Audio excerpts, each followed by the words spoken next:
Thank you, Lord, for how you began with us for Equip 2 from the beginning of the semester and up till now. Lord, we thank you for how you've spoken truth into our hearts, how you've truth has changed some of the way we see things. Thank you for how you've been empowering us in our leadership abilities. Thank you for the vision that you've strengthened. Thank you for the understanding you've been giving us about how you want us to continue to live in fellowship as a community of believers. And Lord, thank you for tonight. We just thank you for your presence that is with us. Continue to speak truth into our hearts. Continue to encourage us. Continue to empower us. Continue to call us into, oh God, all you've created us to be, so we continue to make a difference as men and women after your heart. Thank you, Lord. In Jesus' name I pray. Amen. So our theme for today is building team. Yeah, it was actually supposed to be building team and raising leaders, but I realized it's too much for one session. Yeah, that in itself is a completely different session. So today we will focus on building team, and we have quite some material to cover, but the Lord will help us. So our overview would be team relationships, team differences, setting culture and biblical basis for team, biblical gifts and ministries, pioneers and developers. So these are some of the things we'll be looking at today. So, what is a team? What is our understanding of a team? When we hear the word team, what comes to our mind? Work. Work?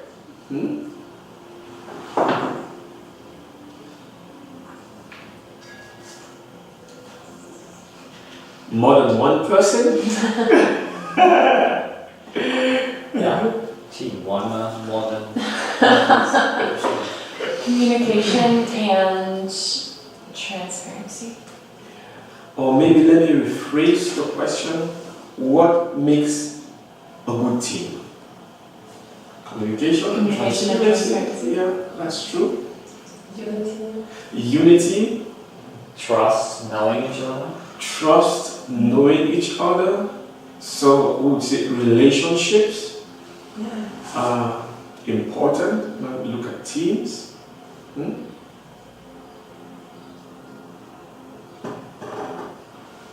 Well, this is so key when we think about missional communities, because building team well is vital in pursuing vision.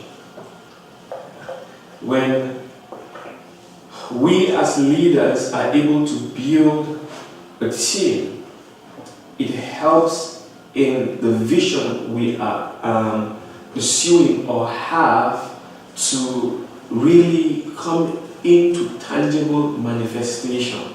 Yeah, we are able to evaluate that based on our vision, because we are building a healthy team, things are happening. When we look at Jesus and his disciples, for example, That was the team. yes, that was a dream team. And he set an example, so we are also able to build teams and be part of a team. When we look at our handout, for example, we have the question, what is a team? A team is not the first diagram we have there. And in the diagram we see a focus on one leader, Yeah, and everything revolves around that leader. An autocratic leadership, top to down. And the second diagram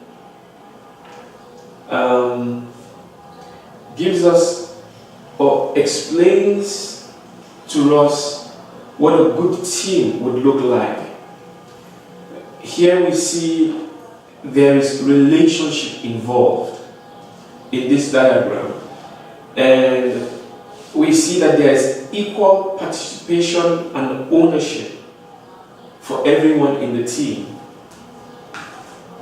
There's a relationship between, let's say, the pioneer or the person who carries this vision with the other members of the team.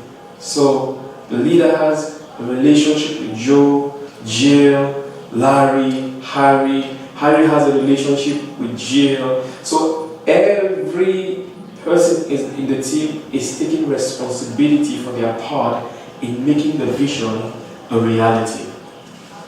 So it's not just dependent on the leader. Every person has a part to play because each person has a gift, has a talent, has a passion that they've brought into the team, that as they synergize together, great things happen. No wonder the Bible tells us 2 is better than 1, for they have a great reward for their toil. And Jesus came and modeled this reality to us. Yeah, he knew he was going to the cross, but he knew that there was also going to be a continuation of this vision. While he was still pursuing this vision he carried, he brought people into his team. Yeah, think about Judas who betrayed him. He was responsible for the treasury. He had a part to play. Yeah. Peter was the one who was mostly out there. Lord, if it's you, bid me to come on the water. You know, when Jesus actually appeared to Peter and began to speak to him. If you really love me, feed my sheep. Yeah, they all had a gift and had a part to play in his team.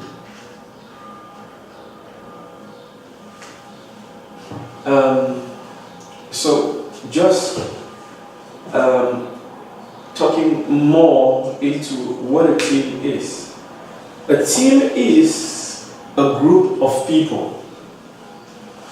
So like I said, it's not just one person. Yeah.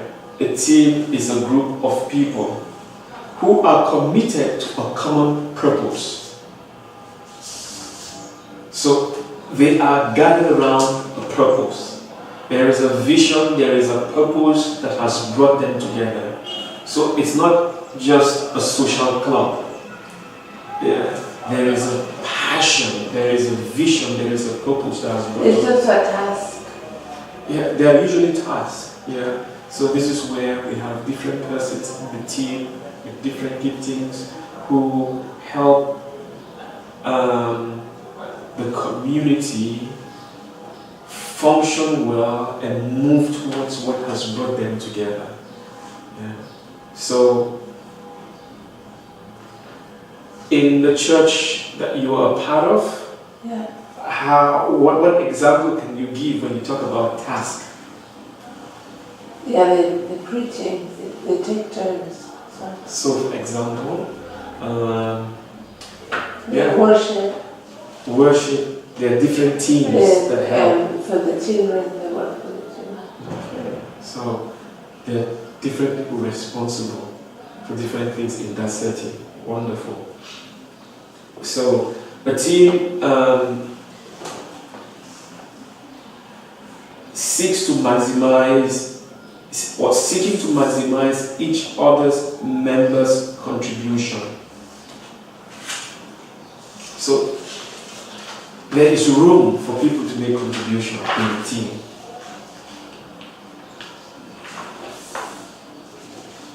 Contribution with their gifts and resources.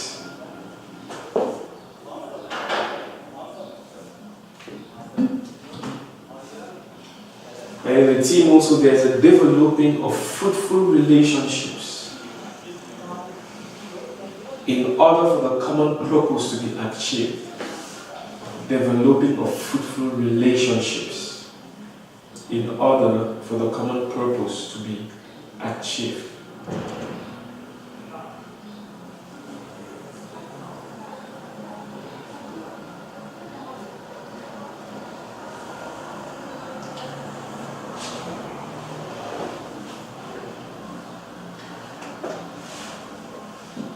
And so when we look at what we are aiming for on our handouts, we will look at what we are aiming for. So for missional communities, for example, it's on the first page.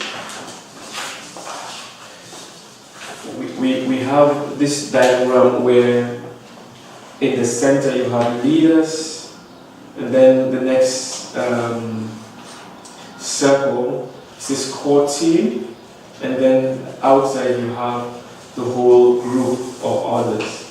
Let's just look at, it says leaders, for example, are those who are responsible for establishing and carrying the vision and values of the whole group and leading the group in them.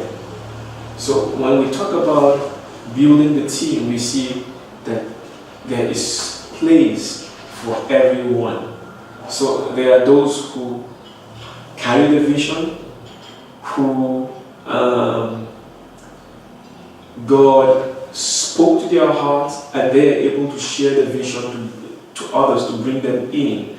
There are others who they've been searching for such a community to be part of, and they join. So this the structure is such that you have leaders, you have a core team, you have a whole group. Why? Because you want a healthy missional community or house church. Yeah. You want every person to feel part of the community. And so it's so important also for the leaders to see how they can inspire, motivate people to feel part of the family. And give the opportunity for them to see where they can be part of contributing to the community with their gifts and resources. So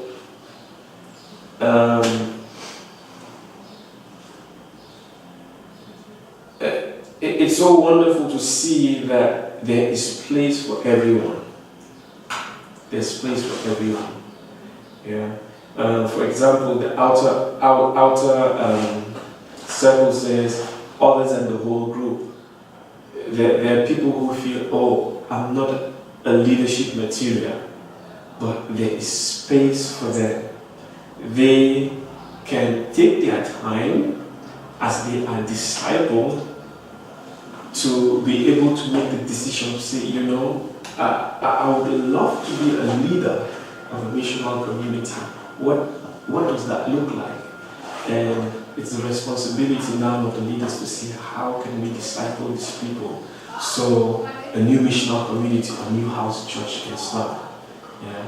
And the thing also about being part of the team is there's room for growth. Someone who might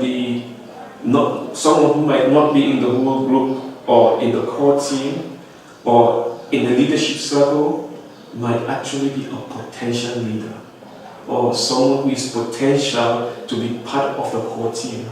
So we don't box people up as leaders. We see in everyone there is a potential for growth.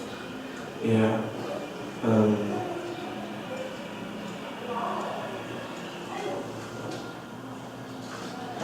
And one key aspect of this is also the relationship between all of what we see here. So there's a relationship between the leaders and the core team. There's a relationship between the core team and the others with the leaders. There is this freedom of relationship.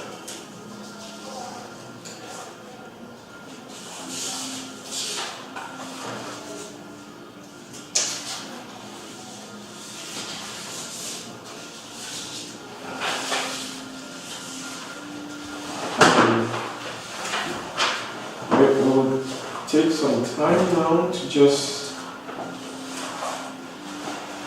look at some questions. So we'll be looking thinking space.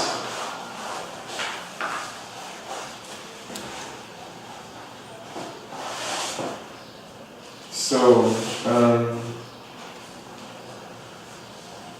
just take some time, maybe 2-3 minutes. Just look at the questions, and then you can also just share with the person next to you. You just have a feedback time. If you look at some of the questions, for example, do you have a team? So if it does not relate to you, look at it the other way. Are you part of a team? So you were able to think through and process.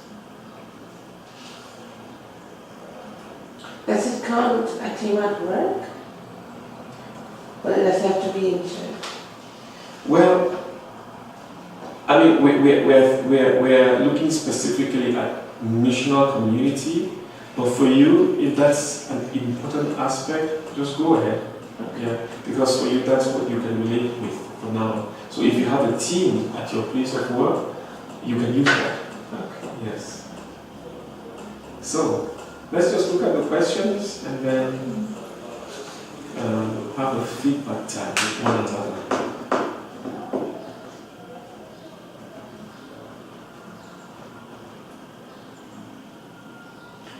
What does the third question mean? Do you know they are a team?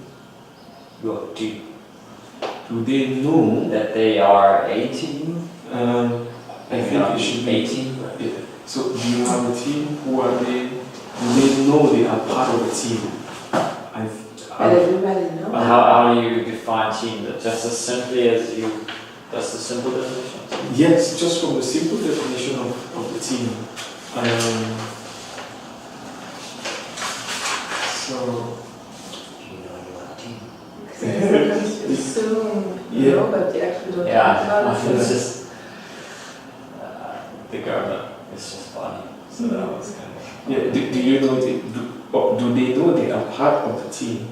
So I think this is where there is a clear communication, because sometimes people have been visiting the missional community, but they may never come out to really say, you know, this is my community. This is where if someone would ask me, so do you belong to a church? Say, yeah. What church do you belong to? I'm part of the German speaking church. Yeah. Yeah. So so that's what I mean. Yeah. So for you, for example, Louise, I know you are part of New Song. I know you're not just visiting, you enjoy the fellowship, I love the guys. No, you've already decided, yeah, this is my community.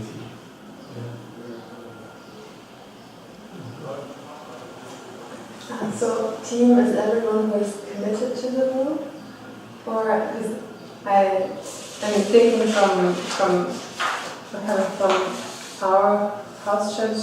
Mm-hmm. I was thinking that leaders, we are 2 leaders, but then we have a team of 5 Mm-hmm. who lead. Yes. And then we have the whole group, but the whole group is also people who are committed to the church. Yeah. So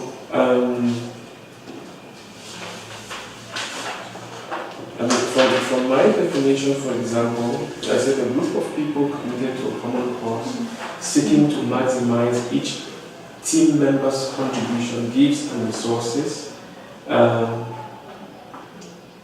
So I would say, the leadership team is clear. The core team, like the 5, it's clear. So I would actually look at the big picture. So, are there people who are like the others who feel they're not part of the team? Yeah. So I would say I'm talking about the whole body now. Yeah. Because others is very obvious. So for you, for example, yes, there are people who are part who feel committed, then they are part of it. Yeah, it's clear they're part of the team. I would say like even the 5, if that fits that everybody takes responsibility for establishing that vision and culture, then those are you leaders, even though you are maybe 2 people that That's are right. like taking the initiative or that have the most responsibility. But I think all these people that take authority and responsibility to create that culture and establish those values and make that vision happen. That's leader, and the core team is everybody else that has said I'm committed to this. And some people might it's not a totally strict, but it just I think it helps to see. Sometimes you think of your team and then you're like, oh, but they're actually not committed. Like there are only 2 people committed, and then you. I think it helps to understand like is everybody already committed? Then maybe we have more opportunity for sharing this with a bigger group. For example, I don't know what you're going to get into, but it just kind of helps. We try to be very clear or communicate well about movement. So, if someone joins the church, we communicate the vision, the values, and what commitment means to us, and that's one of our core values. And even though, but yet sometimes the commitment looks different because people, due to their life situation, are not able to participate as much and to contribute as much as others. But then we try, and this is part of our process to help them see that they are important, that they are part of the team or the group, and that it makes a difference whether they're there or they're not. Because I think that's an important point. Because sometimes I see that people struggle when it comes to commitment, then they don't often it's because they don't know that they are important. That's right. That's right. And that they do belong. I think for me that just like defining if somebody's part of the team or part of the wider group just helps me to understand what I can expect of them. I mean, some people are just time-wise they can't invest, like with the heart they're there, but time-wise they just can't be there or just can sometimes be there. And then I would say, well, I mean, I'm not telling them you're not part of the team. That's not what I think this is about. It's just about, okay, if we are moving forward in a certain direction, like is there an expectation? Can I expect that this person is moving that forward as well? And if not, that's fine as well. Like I think it's just helpful to understand. How many people do I have that are committed that will actually share some of the load if we are saying we'll move and do this kind of ministry or I don't know, whatever. I think it's just helpful for us to understand. And depending on the clarity of the communication, just with expectations, sometimes who to depend on. So let me give an example. So for now, let's say Becca, she is helping lead our missional community. She used to do it with the other Rebecca, yeah. And so now Ralph and Ruth together with her, they're helping do this. But if, for example, she's the main leader, she wants to travel to America, she can depend on Ralph or Ruth, yeah, or Louis, for example, because she knows their level of commitment. But someone who comes once in a while, you wouldn't think first of the person. Yeah. So, I mean, what you said is so important, that we make people feel important. And this is how we actually win people to be part of the community. Because sometimes people are really searching. They are searching. I want a family. But how we make them feel at home will determine if they actually say, you know, I'm not just going to be one leg in, one leg out. I want to come fully in. Yeah. So, thanks for sharing that. That's so important. Yeah. Any other question? Yeah, let's just look at that. But I love this. Yeah.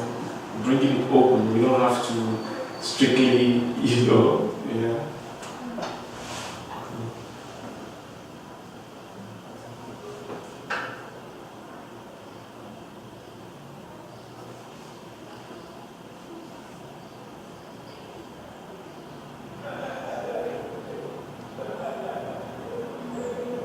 So, do you guys want to do the exercise or should I proceed? I think we don't have time to do the whole material. We'll see how we go. So, let's just continue. What do you guys think? Yeah, let's continue. Italian material. So, we'll be looking at team differences. So,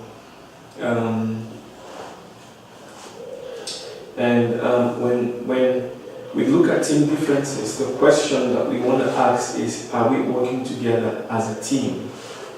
So, because sometimes with teams, because of differences, things might work for or work against.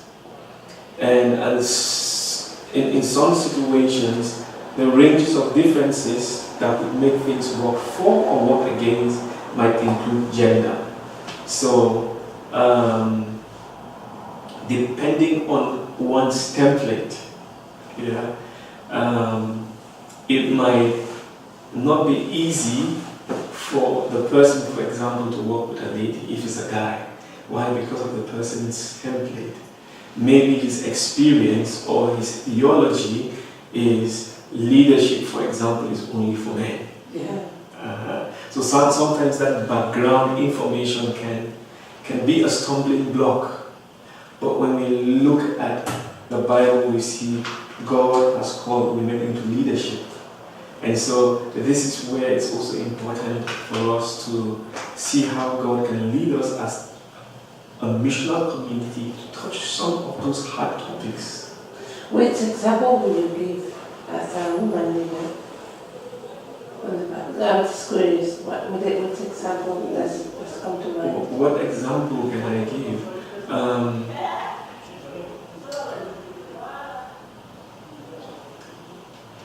For example, I think in Acts of the Apostles, there was I think he's a prophet. He had daughters who were prophetess.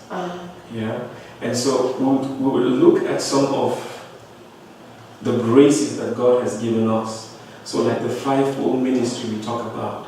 Yeah, every person has a grace that God has given him or her, and they can be part of the body. Yeah, and so gender is one of the big things in some church settings. I don't know if I've shared this before, but I was part of a DTS, and we had an opportunity at the DTS to go and speak in the church. And the the DTS leader was speaking to the guy who was connecting us with this church. So he told him, yeah, we have a DTS team. We will be coming to share a testimony. I think there was a skit and someone will share the message. But the good thing was he didn't ask who was sharing. And we didn't know that this church was in a process of really asking themselves, should a woman be allowed to preach in the church from the altar? Yeah. And I think this church has been in existence for more than 10 years. So for all these years, no woman has preached from the pulpit. So they were still in a discussion how this would go. And so on Sunday, the Y1 team came forward, they introduced the team, they shared the testimony, showed the DTS, made advertisements about the DTS, and then the school leader goes, and now our speaker, I want to invite our speaker. He mentioned the name of the lady, she came forward and she shared the gospel. And after our time there, I was speaking with the guy who was our contact person. He said, Eric, you don't know. Our church was at a point where they were deciding about women in leadership. He said, this lady did a great job. She shared the gospel. It was based on the Bible. There is no need for us again to continue asking this question, should a woman be in leadership? God used the DTS team to answer their question. Yeah. Yeah. And sometimes it might be generational differences, social or ethnic backgrounds, personality or temperament, gifts and ministries. And so it is important for people who have struggles with this to actually be open. To be open in the leadership, to be open in the community. You know, I was raised up believing this. What do you think about this? And it's the responsibility of either the leaders or the community to share. Yeah, there are good books, for example, on some of these topics. I can't remember if I finished it, but I bought a book written by Lauren Cunningham that says, Why Not Women? It's biblically sound, it's a good book. It's talking about women in leadership. Yeah. And there's now a German, it's been translated into German also. Yeah. So it's very important for us to talk about these things so people overcome their personal experiences so that we can overcome these differences in our team and team dynamics. Yeah. There are a lot of thinking spaces this time around. Okay.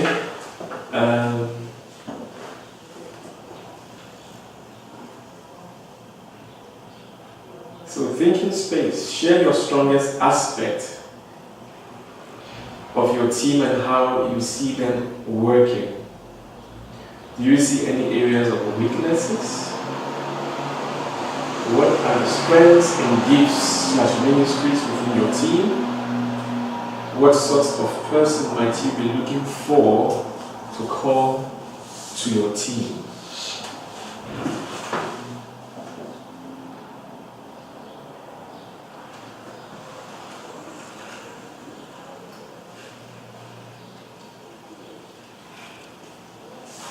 So,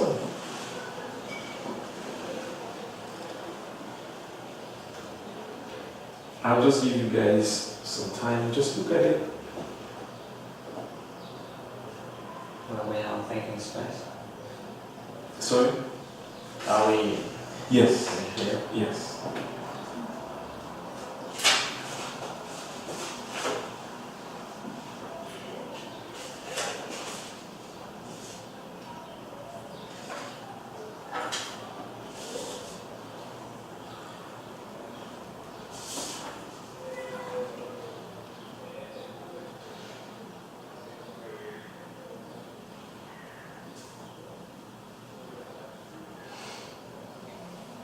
Now we need some evangelists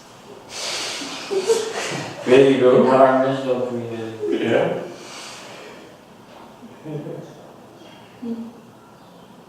Yes, we do. Ralph's quite an evangelist. Is he? Do you think so? Oh, yeah, I mean, he has that ability, but I think he's probably more of a pastor than an evangelist, I would say.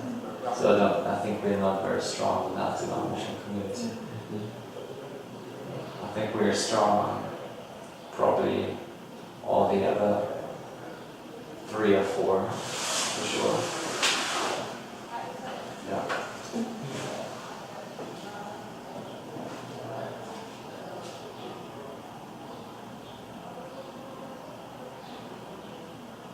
I can see Lisa's thinking.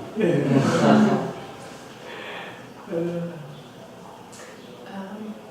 think one of the strongest aspects of our team is prayer.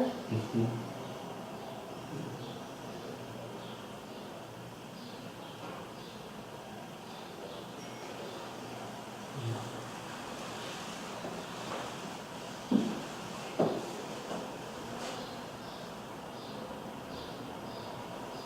So, let's move on. Setting culture and the biblical idea of a team.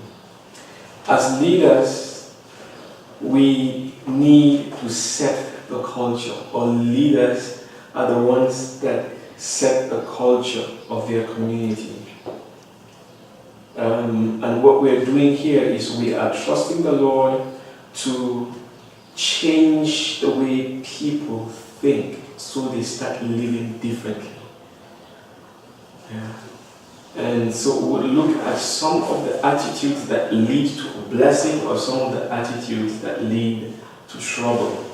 Why? Because we want to set a culture where people are blessed through our team, be it the leadership team, the core team, or the entire community.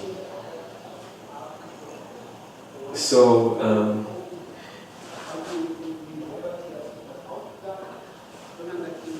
let's look at our handout, for example. Let's look at the attitudes that lead to trouble.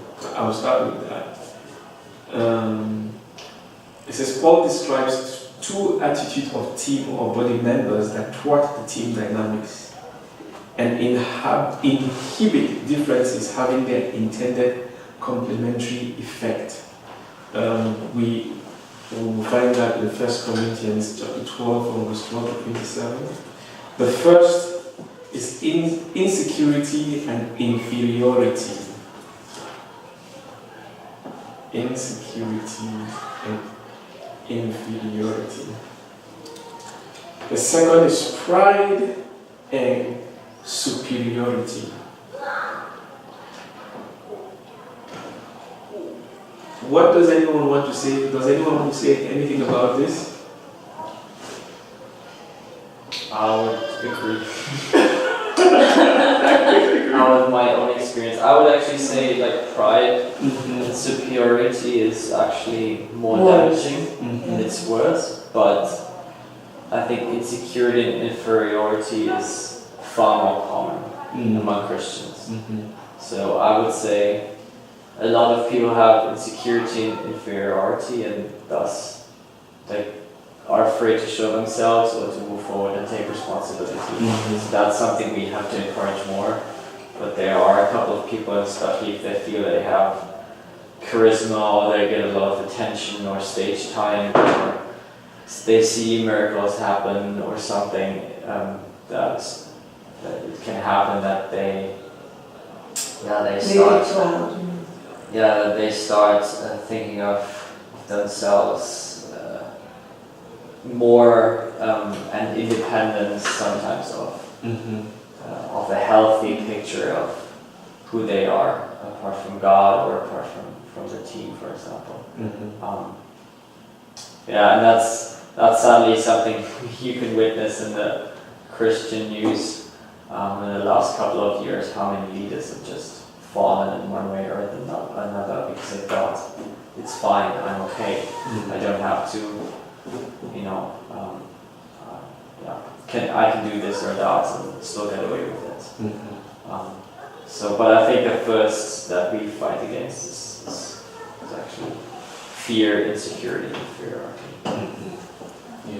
And sometimes this comes from, let me even say, a lie that seems to hinder us from being a blessing.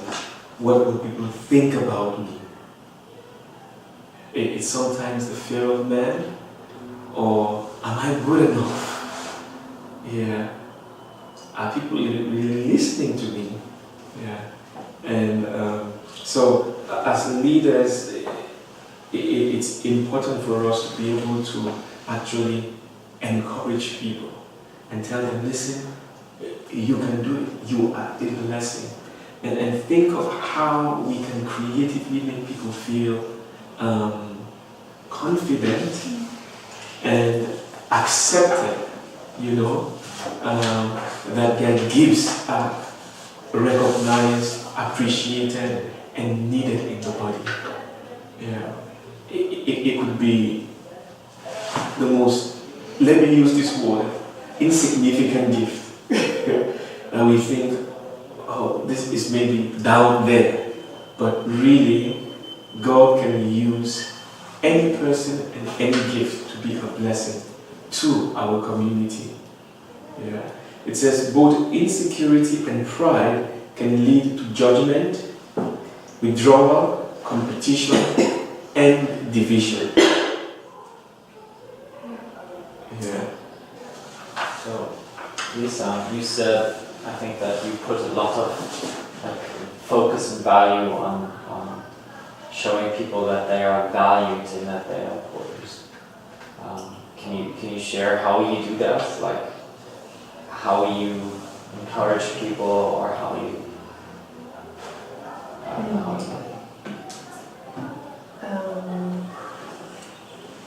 Actually, several times we have been talking about the body and everyone being a member and praying about each other, what their giftings are, and everybody themselves asking God what their part, what their role is in the community, what they are to contribute, what they can contribute, and trying to encourage one another to grow in that and their giftings, and appreciating what they do contribute, and also asking people to contribute, because some they won't do it on, they won't take initiative until they're being asked. And another thing that I notice is important is that when somebody doesn't show up, and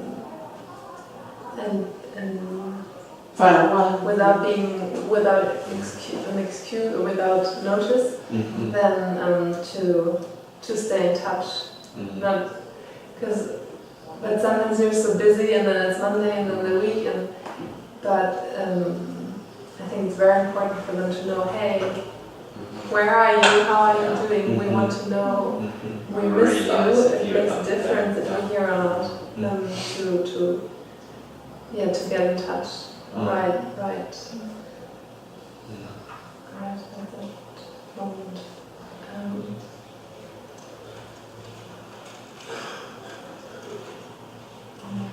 Thank you. And communicating during the week, especially with those who are not able to make it every time. encourage them to share their needs with the group, to send a message so all of them, so everybody knows, so they're being prayed for. Because sometimes people, when they think they're not important, they also don't share when they are in trouble or in need, or they actually do need prayer, but then they don't share their needs, and so to encourage them. You are important. We want to pray for you, but please let us know. It's okay for you to burden us with your trouble. In our experience, almost like for every one of us needed some time to learn that. Learn to be vulnerable and to share needs and to share when you're weak, when you are needy of help or prayer. That's something I find is a hard lesson for everyone, but I'm so proud of everyone who's because once I see those people who do share their needs, they are the ones who have taken ownership of the church. And they know this is my family, and this is where I share what I need and how I'm doing, especially in the times where it's not so great.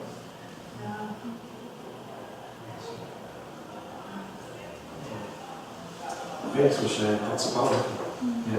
Because this is the reality. We are not just like some corporate organizations. We are a family. And you know, Jesus came to touch every life. And He wants us to operate like Him. He set an example for us. To really care for the person, to really care for one another. And not to assume.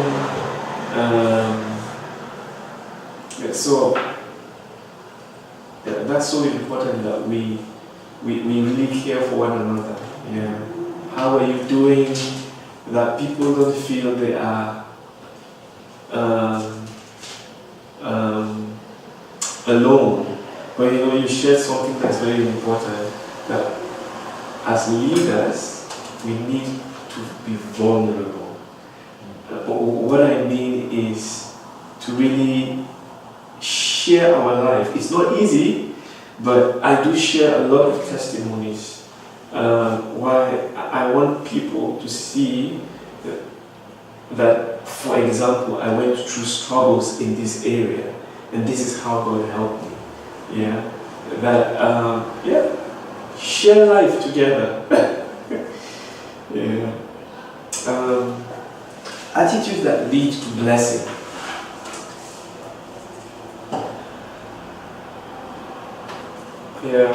It says that the New Testament gives us just as many pointers to how to build up the qualities of team. And it's interesting that many of these are linked to the passages about being members of a body. Like the same 1 Corinthians chapter 12. And here it says a right assessment of ourselves and our contribution, humility.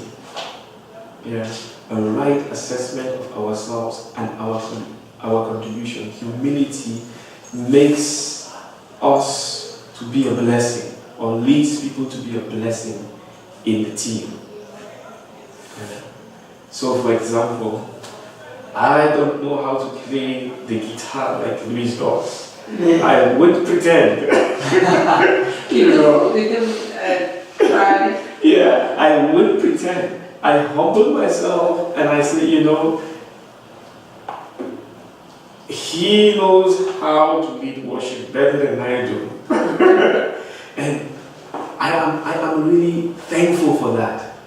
I am really thankful that I can see this gift in him and I celebrate him, And it would really be important for us to actually encourage our family to do this, encourage people in their different giftings and in their different callings. It's not just something religious we're doing, but we are calling out value and truth and affirming, Wow, bro, thank you for tonight. Thank you for leading worship. That was powerful. Yeah. Even share experiences you had with the Lord. You know, while we were singing this song, this is what happened to me. You know, and you realize, that person will realize, because sometimes we go through some battles while we are functioning in our giftings without the other people knowing. You know? Yeah. So, but by sometimes really affirming, appreciating, and honoring, the people are even more encouraged to give of their giftings, to give of their time. Yeah. So appreciation is so important. Yeah. Even if the person maybe is not yet contributing, you know, the person just comes to fellowship. Thank you for coming. Thank you for being part of our family. Your presence here does make a difference.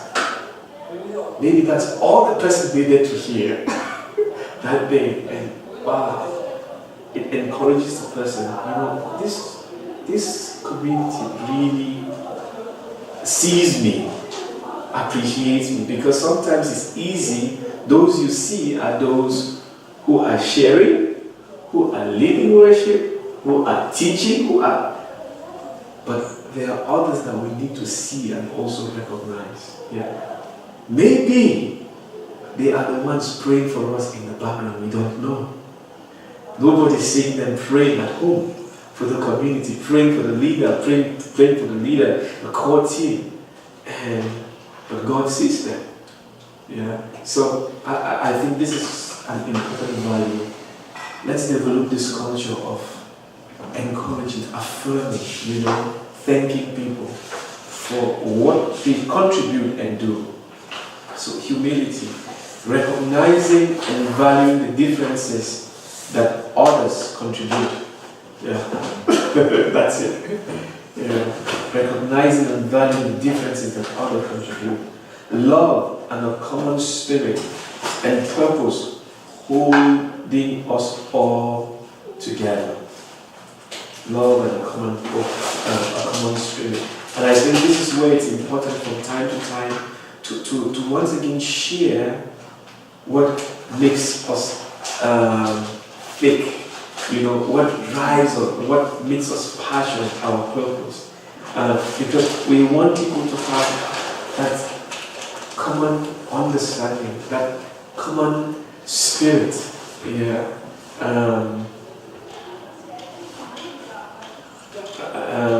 The Bible tells us that we should be of the same mind. Yeah. It's talking about us being one. Why? Because we are moving in one direction. Yeah. So.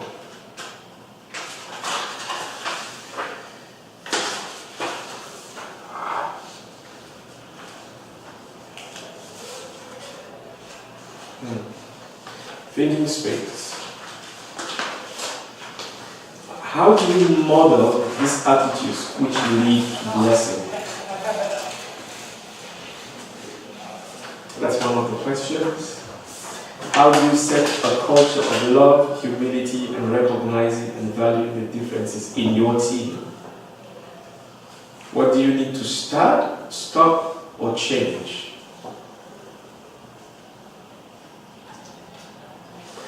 I will just continue just teaching. Some of this we will just look at it at our own time. But if anyone has something he or she wants to contribute, please feel free. So we will look at the biblical basis for a team. Yeah.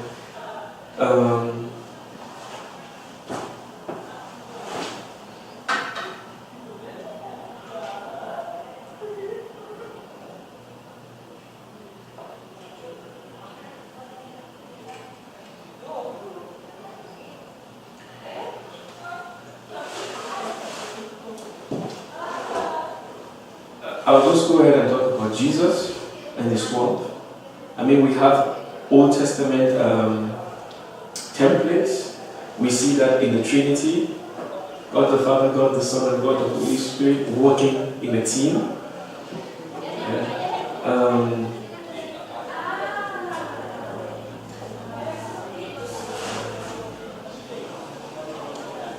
in 1 Corinthians chapter 12, from verse 12 to 17, we have a graphic. It is very graphic and highlights the attitude that determines whether a team or core community are built up or broken down. I mean, in 1 Corinthians 12, the Bible tells us that, why don't we just quickly, are you there? 1 Corinthians 12. Yes.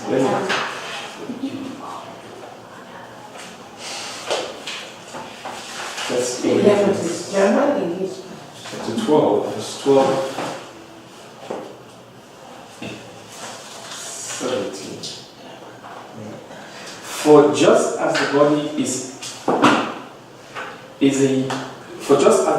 is a unity, and yet has many parts, and all the parts, though many, form only one body, so it is with Christ, the Messiah, the anointed one. For by means of the one Spirit, we are all, whether Jews or Greeks, slaves or free, baptized into one body, and all made to drink of the one Spirit. For the body does not consist of one limb or organ, but of many. If the foot should say, because I am not a hand, I do not belong to the body, will it be therefore not part of the body? If the ear should say, because I am not the eye, I do not belong to the body, will it be therefore not a part of the body? If the whole body were an eye, where would be the sense of hearing? If the whole body were an ear, where would be the sense of smell? But as it is, God has placed and arranged the limbs and organs in the body, each of them just as He wished, and saw it fit and with the best adaptation. And it goes on to talk about how the body of Christ is also set up like that. I cannot say to Rebecca, I don't have need of you, or to Louis, or to Anna. Yeah, we are part of the body. In other words, each person is indispensable. Why? Because he or she has a part to contribute, even when they have not yet discovered it. That is why it's important for us to value, to appreciate, and to help them discover how important they are as part of the body.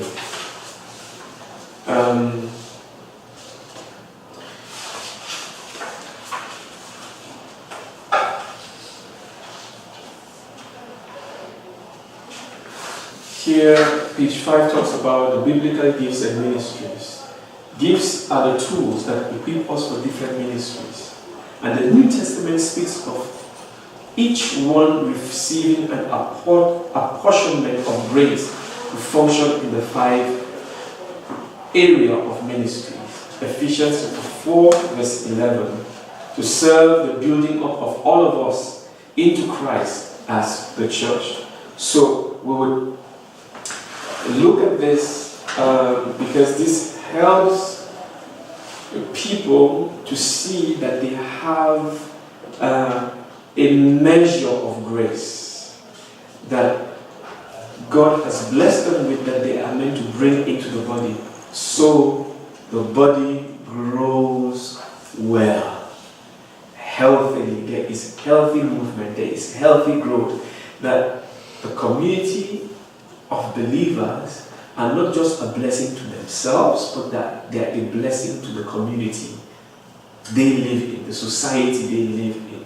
Jesus tells us that people will know we are true disciples or followers of His by the love we share with one another.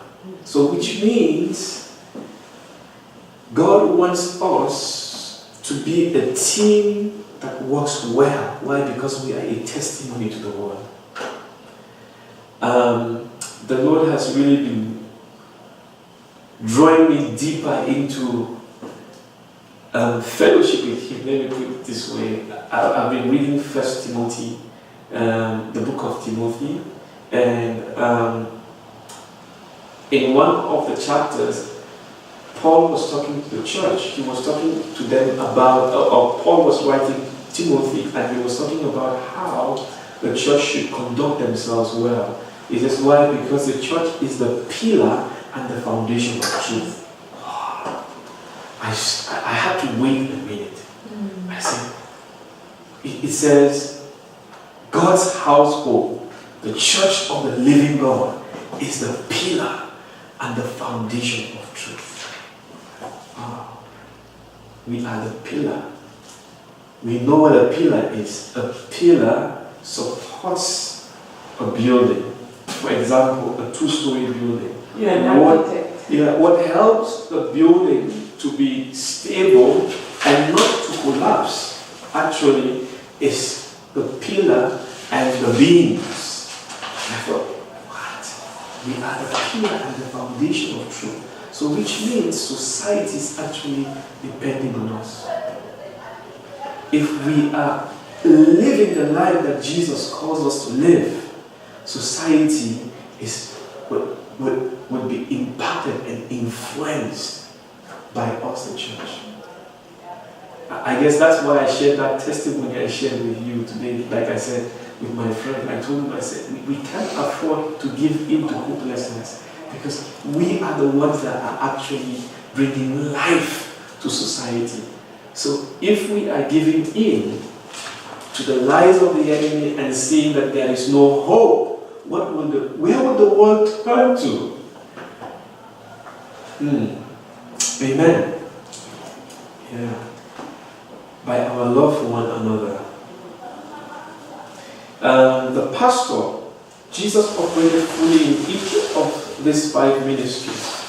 The pastor, one who shepherds God's people, cares for others with a tender heart. One of the examples we see here is Barnabas in Acts chapter 15. He was called the son of encouragement. Paul was able to continue in ministry. Why? Because of Barnabas. The disciples were afraid of Paul. Barnabas came and he told them, he said, listen, this guy encountered the Lord. He spoke on behalf of them. Encouragement is to edify.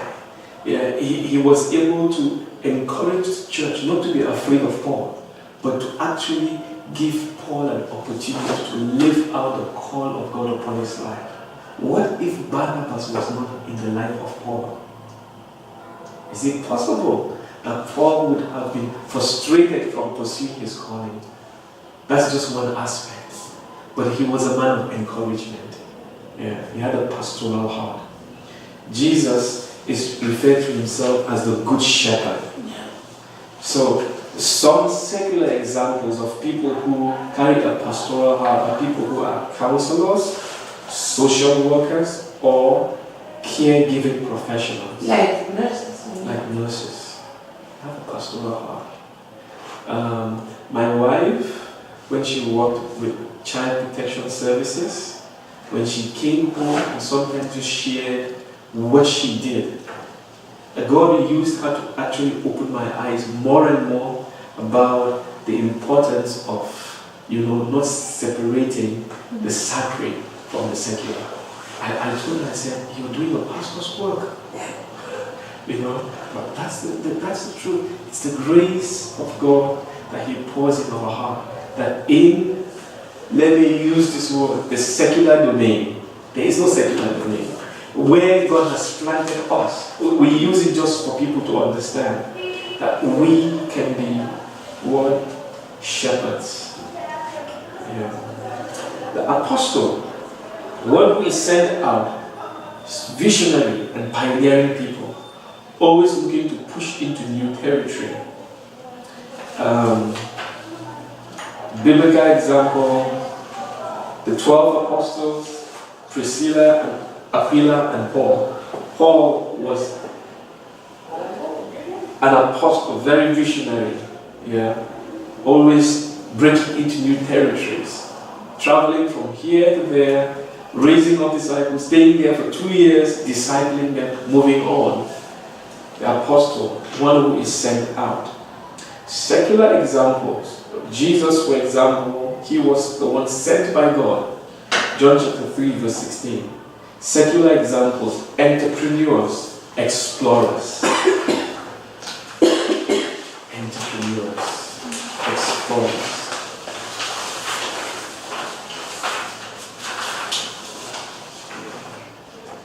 A teacher, one who holds forth the truth and is excited by it. Apollos, for example, he was a teacher. Jesus was referred to as rabbi or teacher. People often said he taught with authority. Some secular examples we see here are lecturers, trainers, school teachers. Yeah, we are. Yeah. One who holds forth the truth and is excited about it. Wow. So, you guys are carriers of truth. You want to teach people to live life. Yeah.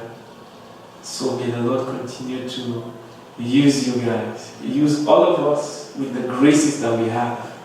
Yeah. The evangelist, one who brings good news and shares the message readily. The word is like a ready pen on his mouth. His tongue is like a ready pen. Yeah. Philip is a good example. Jesus was the good news. He embodied it. He embodied it. We see that the Samaritan woman at the well, he was tired, but he was ready to share the gospel. Secular examples, salesmen, politicians, public relations reps. Business people, you mean? Public relations reps. But also business people. The business people are the apostles. They are the entrepreneurs. Yeah, but the thing with the grace also is Jesus operated in all. And sometimes you might have a particular grace that you will function in, but God gives you opportunity sometimes to be in different seasons where you find yourself as someone who is an apostle, but you are teaching. Yeah. The prophet, one who hears and listens to God, foretells and tells forth revelation from God. Biblical examples: Samuel, Isaiah, Jeremiah, Anna, and Simeon. Jesus' example. Every word he spoke was revelation from God. He foretold, for example, of Peter's denial and the fall of Jerusalem. Secular examples. Those who speak out their perceptions, often creative, e.g. musicians and artists. So, who has God made you to be? This is a question I'll leave with you. One of the questions for us in the thinking space. Let me just quickly touch on this and we'll wrap up. Base and Face Ministries.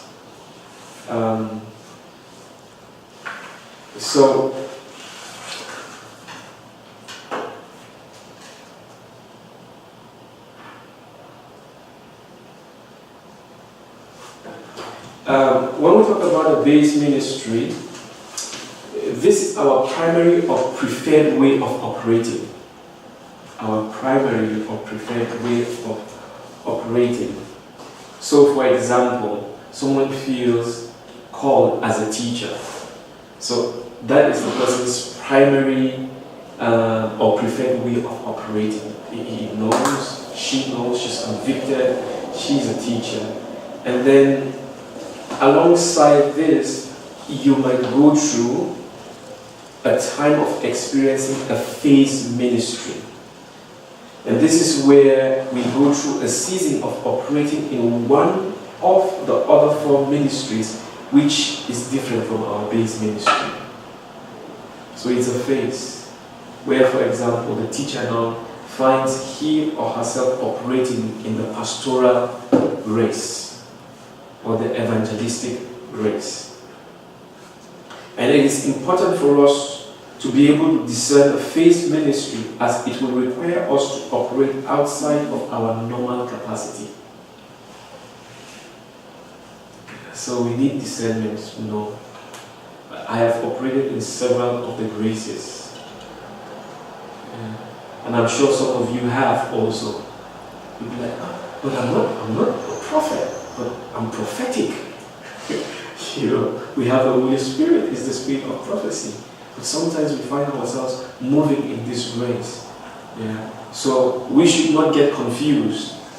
You can operate in the different graces.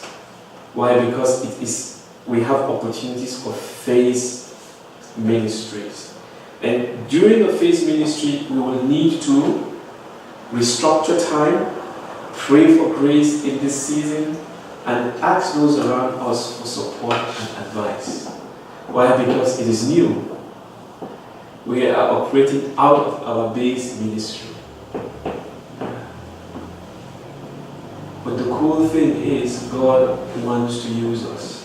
Whether it is in our base ministry or the faith ministry, He wants to use us. He wants to use us in our community to be part of the team, to contribute with our gifts, our grace, our resources. And He wants us to be a blessing to one another and a blessing to the world. So, go with this truth. Encourage your community, challenge some in your community through love and relationship. And let's also continue to appreciate the grace in one another. So thank you for being part of Equip 2. Thank you for giving your time. Thank you for your resources. Some of us drive, some of us sometimes we change plans. Thank you. We appreciate your time and being part of Equip 2. And I pray that the Lord would continue to even show you deeper things, bring you into wonderful encounters because you love Him and you want to make a difference. So Lord, thank you for tonight. Thank you for calling us into your team. We are part of your team. That Jesus, you knew you had to go back to the Father. Why? You wanted to empower us to be part of a community of believers that are world changers. And thank you, Lord, because we are changing the world. We are changing the world. We are changing atmospheres through who we are as sons and daughters of God, through who we are as the body of Christ, Lord. That you are, oh God, through our lives, calling people deeper into relationship with you, to encounter you, to walk with you, to love you. And I pray this, Lord, for each person here, for the house church, missional community, or the church we belong to, Lord, that you would continue to take us deeper into relationship with you.